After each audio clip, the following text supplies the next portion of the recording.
The camera feed flickered. Something felt off. Suddenly the control feed jammed. Static. Then replaced by a different feed. My name is June Marlowe. I was a teacher. My husband... She slammed the voice recorder on the desk of her old contact. Detective Elijah Moore. Play it, then tell me again how this case isn't open. He hesitated, then pressed play.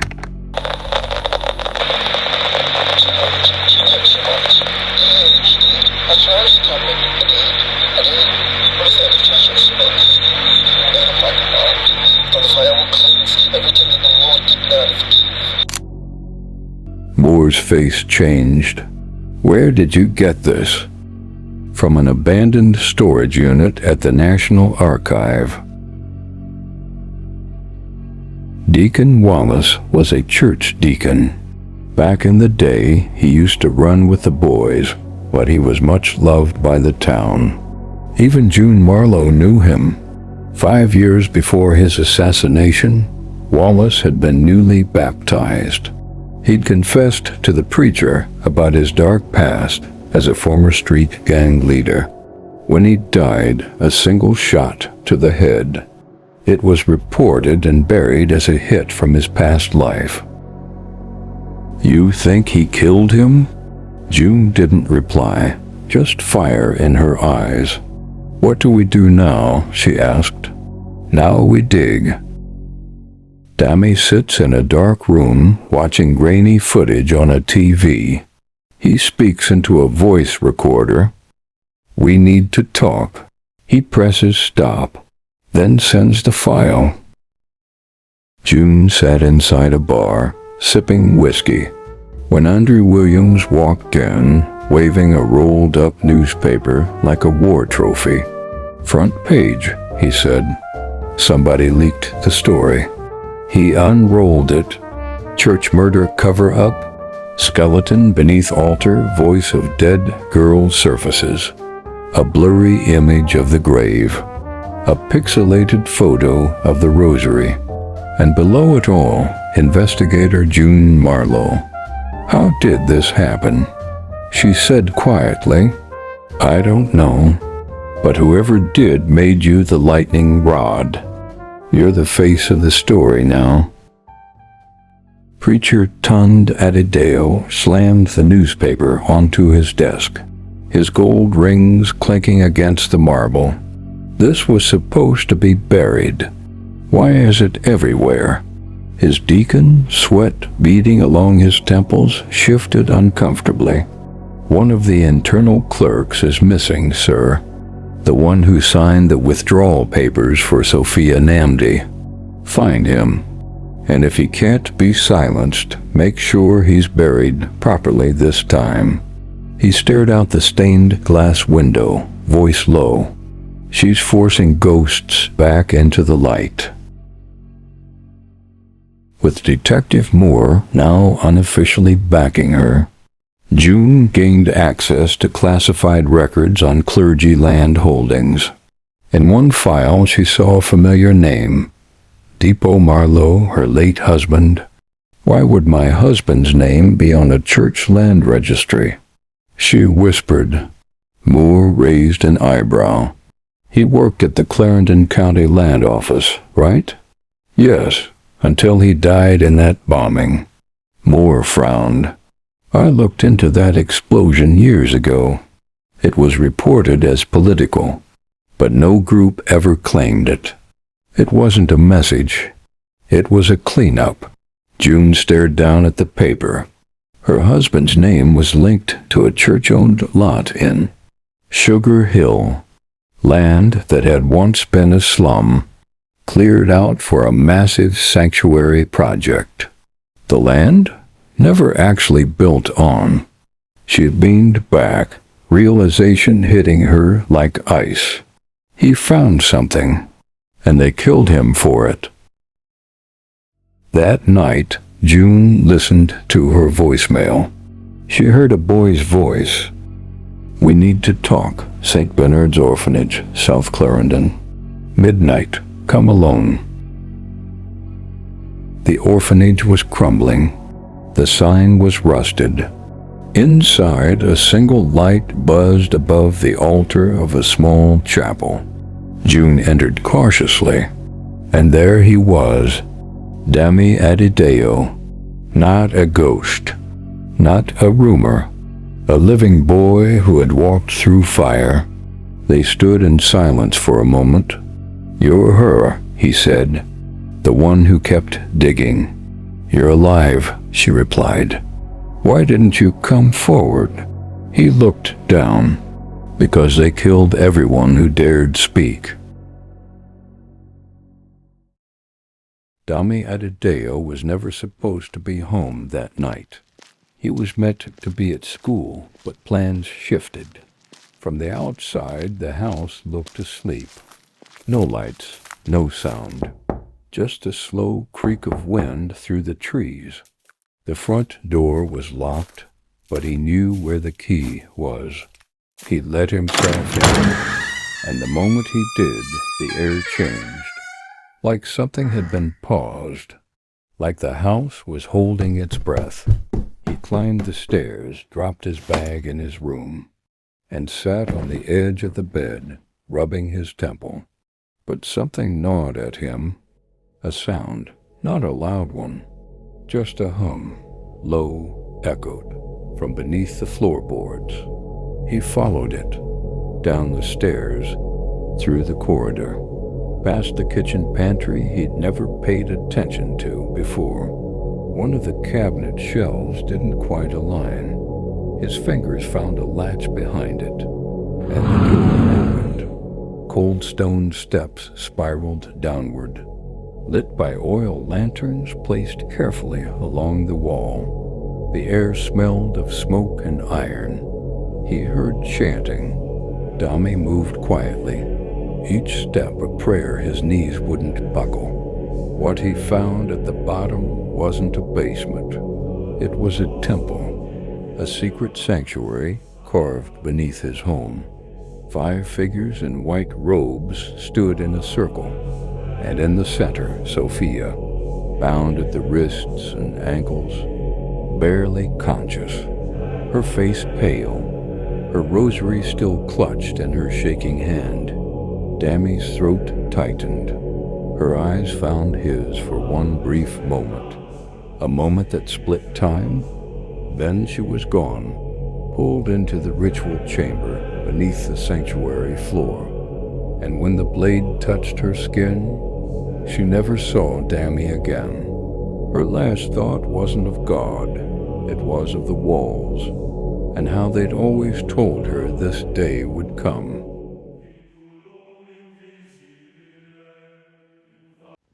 Hey guys, it's Nolly again. Thank you for sticking around. I just want to say a big shout out to everyone watching me from Asia, Africa, Europe, wherever you are. I just want to say a big thanks to you for watching me. And please, if you're just joining us, the playlist will pop up at the end of this video. Watch our videos. Support us by liking our videos, sharing our videos, and please comment on our videos. You can also comment your location or where you're watching from, and I will react to it. Thank you so much. Much love. Gracias. Inside the underground temple, Dami reached for his phone. His hands shaking, he tried to record, but the device slipped from his grasp and hit the ground with a crack. The chanting stopped. One of the robed men turned, but Dami ran out of the basement, not looking back, not catching his breath. He flew up the stairs, through the kitchen, out the back door, into the dark, into the woods, heart pounding like a war drum. He could hear them behind him, voices shouting, but he didn't stop. He crossed the street and ducked into a line of trees, chest burning, mouth full of copper and terror. He turned once, just once, and saw it. The house was on fire. Flames leapt from the windows. Black smoke bled into the night sky, but no one was calling for help. No sirens, no neighbors running, just the fire, and one man standing calmly at the edge of the yard. The church accountant, hands behind his back, watching the house burn. Dammy stayed hidden until the flames swallowed the roof. He waited until the shouting stopped, and then he disappeared.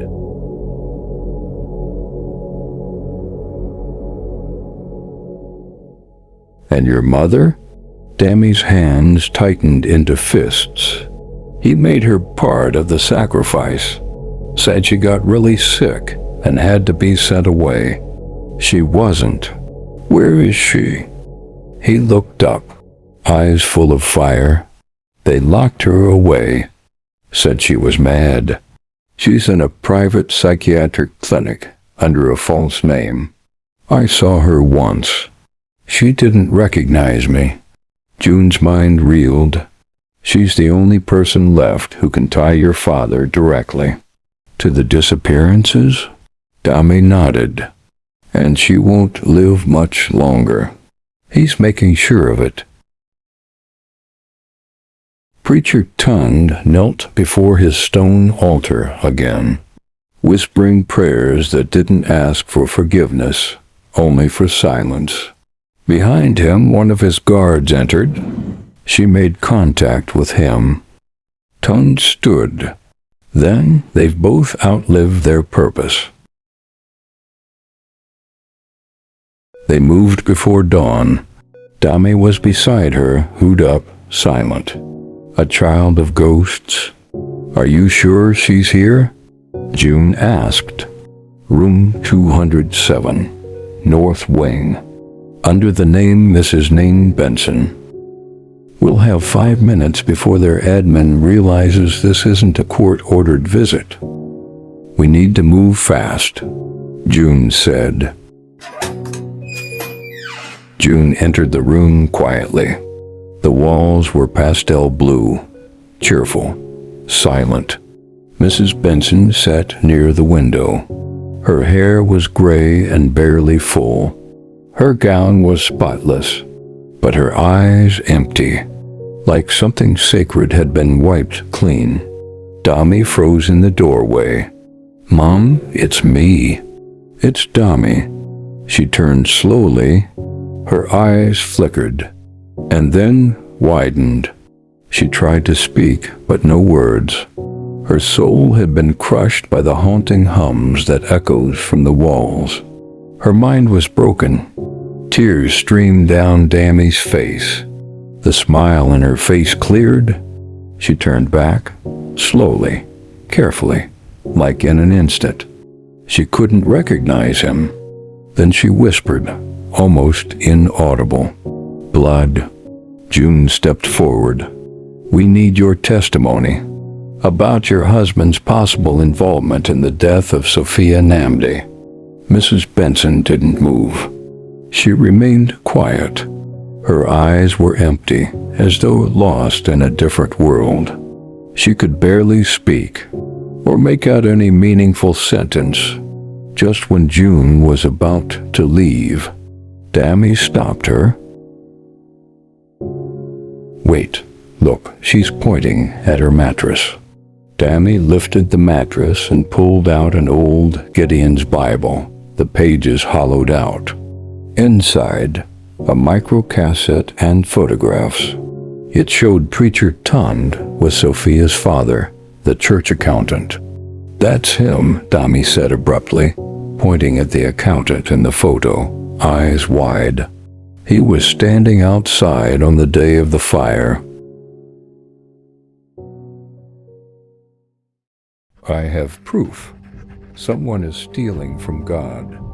After writing this in his journal, Churchill Namdi set the pen down beside the journal and exhaled. The room around him felt heavier than it had hours before. The air saturated with something he couldn't name. Not fear, not anger.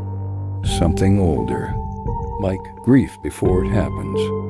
Stacks of ledgers and donation receipts littered his desk. For months, the numbers hadn't made sense. Rounding errors, unrecorded transfers, entire acquisitions bought under ghost names and missionary funds that disappeared offshore. At first, Churchill had thought it was just mismanagement, maybe incompetence. But the deeper he looked, the clearer it became. Someone inside the church was stealing. This was deliberate, methodical. Sacred funds moved without approval, concealed behind shell nonprofits, rerouted through foreign relief ministries that existed only on paper. But Churchill hadn't suspected the preacher. He couldn't. Tund Adidale had been his pastor for over 15 years, a man who healed the sick, comforted widows, baptized children in holy water. To accuse him outright would be like accusing thunder of lying. No, Churchill believed Tund was unaware, and he had to tell him not to expose but to protect, because something was rotting inside the house of God. He tucked the journal into a worn manila envelope, locked it into the metal box, slipped the key into the inner pocket of his garment, and whispered his evening prayer under his breath as he turned off the light. Churchill's car bumped along the gravel drive, headlights spilling out onto the preacher's front yard. He squinted through the windshield, frowning. Something was off. The night smelled wrong, heavy, acrid. His heart dropped. He stepped out of the car, pondering if telling the preacher of his discovery was the right move. And then, boom, the fire. But for some mysterious reason, he didn't flinch. Churchill just stood watching the house burn as though some mythical powers had him fixed to the spot. Calm and unaware his daughter was in there. The smoke covered the atmosphere, heavy that Churchill couldn't see past the smoke.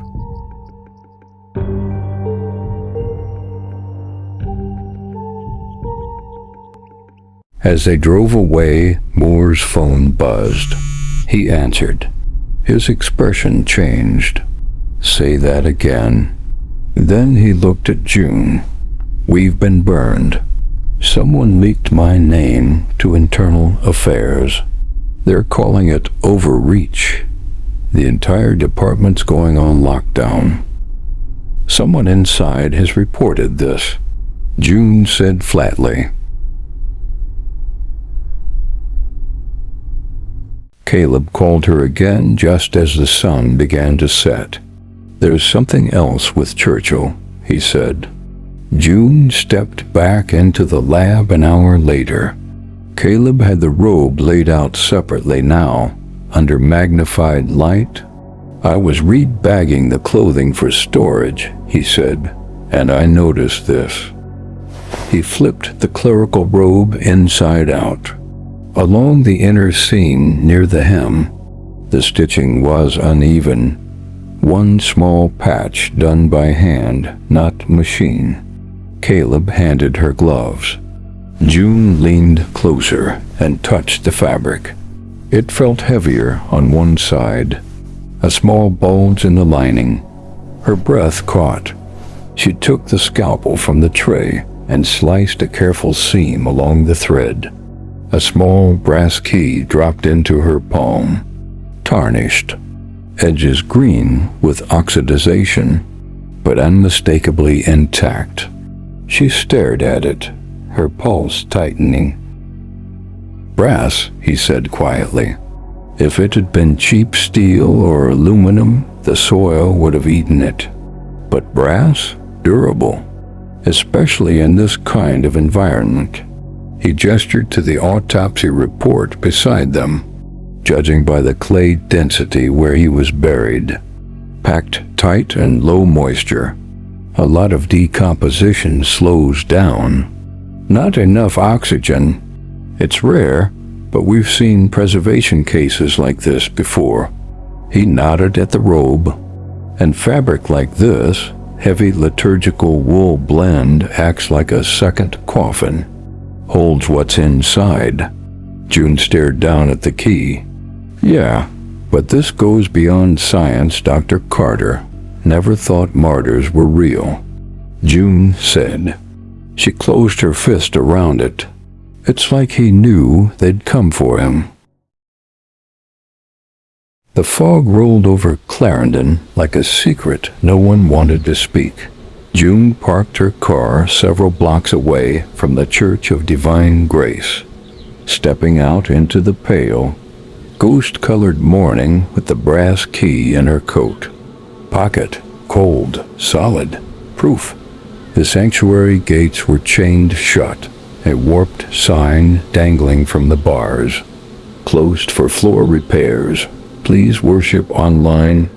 The excuse was weak. The timing was worse. She didn't go through the front. Around the back, beneath a stained glass window of the Ascension, she found the old vestry door nearly swallowed in vines. The lock was small, brassy, and ancient. She pulled out the key. It slid in and turned with a dull, satisfying click. The door creaked open into stillness. Inside, the air was thick with mildew and silence. Rows of filing cabinets, hymnals, and donation ledgers sat gathering dust, tucked behind drapes of cobwebs and peeling paint. The walls whispered age. Not holy age, neglected age, abandoned, forgotten, but not by Churchill Namdy. In the far corner of the vestry, buried under a rotting church banner, June spotted a metal cabinet. Rust ate at the hinges, but it wasn't locked. She opened the top drawer. Old donation books, ledger copies, a stack of stapled pamphlets, faded outlines of fire prevention plans, insurance logs, and expense charts. At the bottom, she found a red folder labeled Church Project, Internal Discrepancies, Private. Inside, hand-marked financial notes in careful, precise handwriting.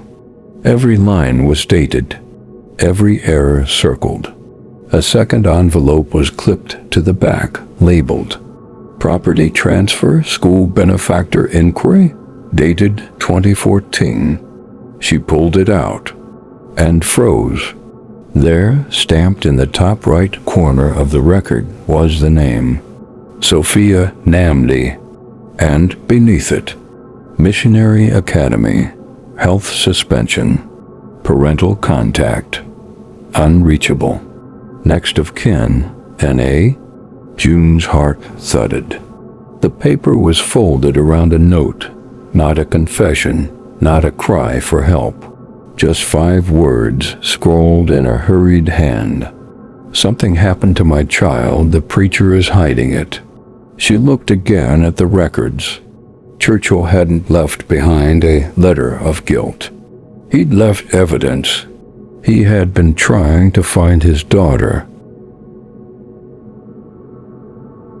The basement was darker and haunted, like the testaments of the forgotten screaming out loud. Narrower too. June lowered herself down the rusted ladder into the space. Below the church, not the grand basement that stored chairs and old pews, but the other one, the one even parishioners didn't know about, the one Churchill had marked with a crude X on a duplicate floor plan. She found rolled up with the files. Her boots touched the damp stone. The air was thick, like breath caught in a throat. She swept her flashlight across the room. It wasn't large. 4 beds, metal frames with stained sheets, lined one wall. On the other, a cabinet filled with prayer books, rope, and a drawer full of bloodied linens. A single candle had been burned into the stone floor. Its wax was still fused to the cracked tile. But what stopped her cold was what she saw on the wall. Names scrawled in black chalk, dozens, some wiped clean, others half erased. And at the very bottom, faded and nearly lost, Sophia, one name traced over. Again and again, beneath it, tally marks. Long and neat, counted, tracked. A month? A year? June stepped back, the sound of her own breath too loud in the silence.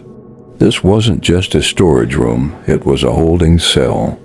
And she'd been held here before she was finally killed. Meanwhile, Andre had infiltrated the church's completed project. He posed as a worker, snuck into the server room, and connected a wireless drive to one of the security terminals. What he saw made him nauseous. A hidden live camera feed, streaming from beneath the building. A boy no older than 12 was chained to a ceremonial platform. Hooded figures surrounded him. There were 5 feeds, each labeled by location.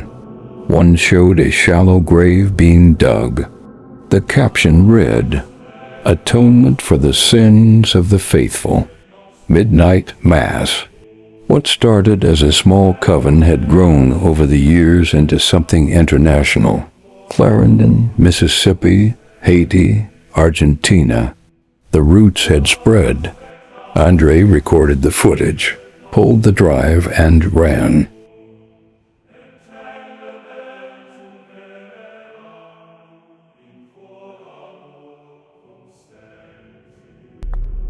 Preacher Tund walks through a candlelit tunnel beneath the new sanctuary.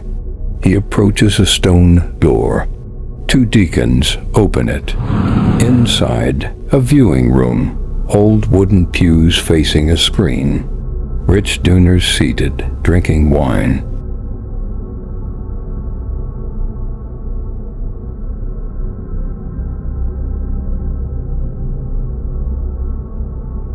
Tonight, He says loudly.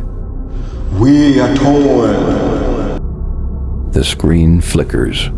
A camera zooms in on the boy in chains. He is crying. The audience watches, and the preacher smiles. The newsroom was dead quiet when Andre broke in. Old studio, abandoned since the pandemic. The control room was dusty, but intact. Cameras still worked. Satellite uplink still live. The best thing about outdated tech? You could repurpose it faster than anyone expected. June watched from a chair as Andre powered up the system. "You really think we can hijack national TV?" she asked. "No, but we don't have to. We only need 12 minutes. That's how long it takes for a single segment to go viral once someone reposts it." And the boy in the ritual chamber? Andre turned solemn. "We time it right. He'll be the last one." The chained boy trembled under candlelight. A masked figure sharpened a blade. The camera feed flickered. Something felt off. Suddenly the control feed jammed. Static. Then replaced by a different feed. My name is June Marlowe. I was a teacher. My husband was murdered. And for 10 years, a preacher with blood in his hands has slayed and buried children, boys and girls, in the name of redemption. Tonight you'll see what the church is hiding.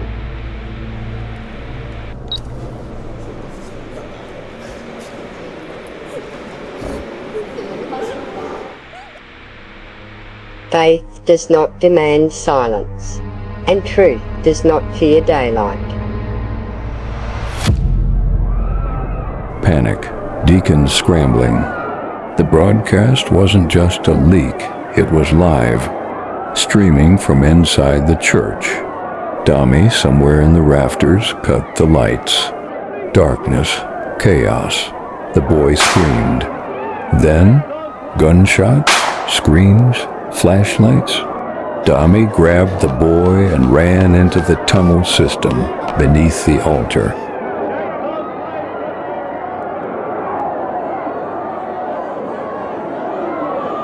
Crowds gathered outside Church of Divine Grace on the east end of Clarendon. Some still believed, most didn't.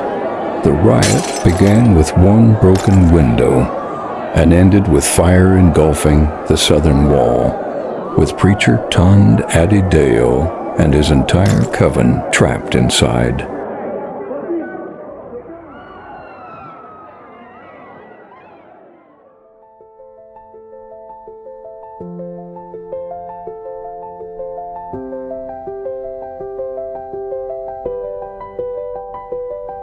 In the quiet of the night, shadows call my name. Whispers of a love that faded, nothing is the same. Memories, they linger like ghosts within my mind. In the echoes of the past, your heart I try to find. Tears fall like rain in this empty room. Every note of sorrow, a haunting tune. Loneliness, my only friend, in the silence of my heart. Since you've gone away, everything's torn apart. The stars up in the sky, they used to shine so bright. Now they're just a reminder of the darkest night. I wander through the moments, lost without your touch, longing for the days when we loved so much. Tears fall like rain in this empty room. Every note of sorrow, a haunting tune. Loneliness, my only friend, in the silence of my heart. Since you've gone away, everything's torn apart. If I could turn back time, I'd hold you close again. But now I'm left with shadows and an endless rain. In the stillness, your voice is just a distant sound, a memory that fades as the darkness comes around. Time moves slowly like a river running dry. The colors of the world fade to a grayscale sky. I trace the lines of our love in the tears that fall. Each drop a reminder of the rise and the fall. Tears fall like rain in this empty room. Every note of sorrow, a haunting tune. Loneliness, my only friend, in the silence of my heart. Since you've gone away, everything's torn apart. If I could turn back time, I'd hold you close again. But now I'm left with shadows and an endless rain. In the stillness, your voice is just a distant sound, a memory that fades as the darkness comes around. In the quiet of the night, shadows call my name. Whispers of the love that fade, nothing is the same. I'll carry this heartache through the endless days, hoping for a moment when the pain will fade away.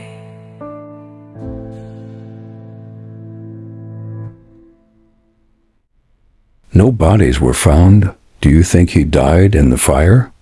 June asked. Andre shook his head. I don't know, but now the truth is out there. For more interesting stories, please support us by tapping the like, subscribe, and comment button.